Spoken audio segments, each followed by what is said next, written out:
그런데 정말 이번 케이스 보면 어떻게 해서든 정말 그 전쟁통에도 앞서도 어떤 분께서 말씀 주신 혼자 탈출하기도 힘든데 그러게요. 동물까지 이제 같이 네. 나온 거잖아요. 근데 반대의 사례도 너무 많죠. 반대 사례가 요새 너무 많아서 속이 상하죠. 사실 동물을 학대했다라는 뉴스가 정말 너무 맞아요. 많잖아요. 너무 많아요. 네. 네. 뭐 고양이를 뭐 잔인하게 죽인 케이스도 있고 강아지를 어떻게 했다 너무 많은데 이번 주에 그 강아지를 학대한 사건에 대해서 검찰에 기소가 된 사건이 있어서 잠깐 네. 소개를 해드리려고요. 네. 지난달 19일, 그러니까 4월에 있었던 사건 자체는 4월에 있었던 사건인데요. 제주도에서 있었던 일이에요. 네. 한 행인이 아침에 걸어가고 있는데 여기서 하는 소리가 들리는 거예요. 네. 너무 무서울 것 같아요. 그러니까요. 둘러봤는데 아무도 없어서 좀 찾아보니까 땅에 강아지가 이렇게 코만 여기만 조금 내밀고 하고 있었던 거예요. 세상에. 어떤 장면이었을지 저는 사진 보기 전에는 좀 상상도 안 갔는데 네. 이렇게 땅에 진짜 아유. 저 코만 이렇게 딱 내밀 수 있는 공간만 있는 상황에서 아이고 세상에. 낑낑대고 있었던 거죠. 네. 너무 가슴이 아프고 끔찍하지 않아요? 근데 이게 정말 아무리 동물이지만 너무 끔찍한데요. 네. 그래서 이제 행인이 바로 경찰에 이제 동물 학대다 싶어서 경찰에 신고를 했고 이게 견종이 푸들이었다고 네. 해요. 파보니까 이 푸들을 파묻은 견주 A씨 등 2명이 동물보호법 위반 등의 혐의로 이제 검찰에 송치됐다는 소식이 12일 어제 이제 뉴스로 나왔더라고요. 이게 강아지가 죽은 것도 아니고 사실 산채로 이렇게 묻었다는 게 혹시 설마 키우던 강아지는 아니었던 거죠? 키우던 강아지였대요. 그러니까 본인들이 직접? 그러니까 저는 사실 이거 뉴스 이제 처음만 읽었을 때는 혹시 강아지가 병에 들어서 죽은 줄 알고 그럴 수 있잖아요. 근데 이제 막상 묻고 보니까 이 강아지가 기적처럼 그런 거이길 바랬거든요. 그래서 좀 감동적으로 주인과 재회를 한다든지 근데 그게 아니더라고요. 이제 CCTV를 경찰이 확보해서 살펴본 결과 묻었을 때 강아지가 움직이는 모습이 보였대요. 그러니까 살아있는 강아지를 이제 산채로 묻은 거죠. 너무 끔찍한데요? 너무 정말 어떻게 그럴 수 있을까 싶을 정도로 끔찍하죠. 그래서 처음에는 또 죽은 줄 알았다고 거짓말을 했는데 이제 CCTV에 이제 정황상 거짓말이었다는 게 들통이 났다고 하고 이 푸들은 현재 이제 동물보호센터 등을 통해서 치료를 받고 있다고 하거든요. 건강한 모습인 것 같아서 제가 걱정하실까봐 사진을 들고 왔어요. 네.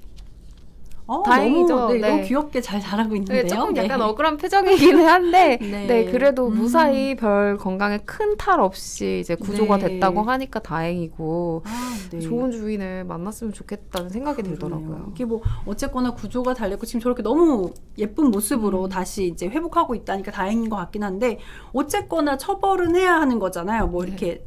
어떤 처벌을 받았는지 궁금하거든요. 일단 이제 검찰에 기소가 됐으니까 뭐 양형이나 이런 거는 재판이 열려봐야 뭐 구형 뭐 또 이제 알 수가 있겠죠. 근데 이제 우리나라 동물보호법상 이게 원래 과거에는 1년 이하 1,000만 원이었어요. 그러니까 아무리 잔혹하게 동물을 살해를 해도 1,000만 원 이하의 벌금을 물고 나면 끝이 나는. 근데 이제 그게 2번의 개정을 거쳐서 뭐 2년에서 2천이 됐다가 3년에서 3천만 원 이하까지 지금은 이제 바뀐 상황이거든요.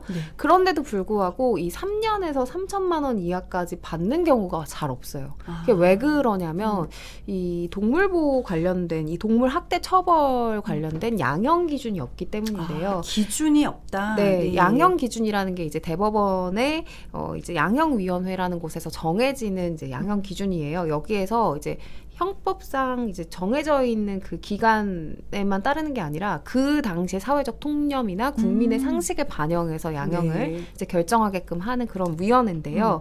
이 양형 기준이 없다 보니까 이제 판사가 양형을 정할 때 과거의 판례들을 많이 참조할 수밖에 없대요. 근데 과거에는 동물권에 대한 인식이 지금 같지 않았잖아요. 그렇다 보니까 훨씬 이제 적은 형량으로 판단을 이제 받았고 그렇다 보니까 지금 3년 3천만 원이라고 되긴 했지만 그렇게까지 이제 높은 형량을 받는 경우가 거의 없다고 합니다. 그러면 이 양형위원회에서 빨리 이걸 좀 안건으로 올려서 처리를 해야 되지 않을까요? 안건으로 올라간 적은 있대요. 그래요? 근데 채택이 돼서 양형 기준을 만든 이제 적은 없다라고 합니다. 이게 참 보면 빨리빨리 하는 게 중요한 것 같아요. 사실 뭐 지금 아동학대도 그렇고 학교폭력이라는 것도 그렇고 예전에는 그렇게 기준도 없었고 미흡했잖아요. 맞아요. 근데 이제 보완하는 게 중요한 거니까요. 근데 이제 반려동물 키우시는 분들이 많으니까 점점 좀 그렇게 보완이 되어야 하지 않을까라는 생각이 듭니다. 근데 아직까지는 좀 미흡한 거네요. 네, 우리나라 반려 그 가구가 한 1,000만 정도로 추산이 된다고 하거든요. 네. 굉장히 많잖아요. 정말 많네요. 네. 네. 근데 아마 뭐 직계 밖에 있는 경우까지 더하면 1,000만이 훌쩍 넘을 것 같은데 네. 반려인뿐만이 아니라 사실 저는 반려인이 아니지만 동물학대 보면 저런 사람이 사람도 해칠 수 있다라는 생각이 들거든요. 네. 이제 그 때문에 이제 동물학대에 대한 처벌을 좀 강화해달라는 목소리는 점점 더 커지고 있습니다. 그래서 네. 새 정부의 인수위 국민제안센터에서 낸 보도자료를 보니까 네. 4월 20일까지 대국민 정책 제안에 대해서 이제 모집을 했는데 5만 건의 제안 중 1위를 했던 게 동물학대에 대한 처벌을 강화해달라는 목소리였다고 네. 해요. 그래서 그만큼 이제 동물학대가 멈춰져야 된다라는 국민적 열망과 합의가 있는 상태잖아요. 네. 그래서 새 정부에서 좀 이 정책 관련해서 얼마나 적극적인 조치를 취할지 좀 지켜봐야 될 것 같습니다.